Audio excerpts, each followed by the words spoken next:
Nobel பரிசுக்கான வரலாறு, எதுக்காக Nobel பரிசு கொடுக்குறாங்க, யாருக்கு நோபல் பரிசு கொடுக்கப்படலை. ஆல்ஃபிரட் நோபல் இவர் ஒரு ஸ்வீடன் நாட்டை சேர்ந்தவர். இவர் ஒரு வேதியியலாளர், பொறியியலாளர் மற்றும் தொழிலதிபர்.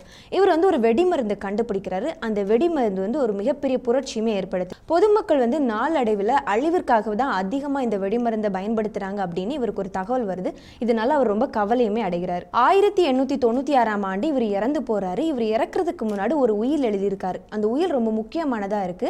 அதில் என்ன எழுதியிருக்காரு அப்படின்னா, என்னோட சொத்துல மிகப்பெரிய பகுதிகளை இந்த பரிசு வழங்குறதுக்காக கொடுக்கணும் அப்படின்னு சொல்லியிருக்காரு. இவர் ஒரு 5 பரிசை முக்கியமாக சொல்றாரு. அது என்ன அப்படின்னா, இயற்பியல், வேதியியல், மருத்துவம், இலக்கியம், அமைதி. இந்த 5 பரிசுகளை வழங்கணும் அப்படின்னு சொல்லி எழுதியிருக்காரு அந்த உயில்ல. இந்த 5 பரிசுகள் தான் பிற்காலத்தில் நோபல் பரிசு அழைக்கப்படுது. அவரோட நினைவு மற்றும் அவர் எழுதினால இது நோபல் பரிசு அப்படின்னு அழைக்கப்படுது.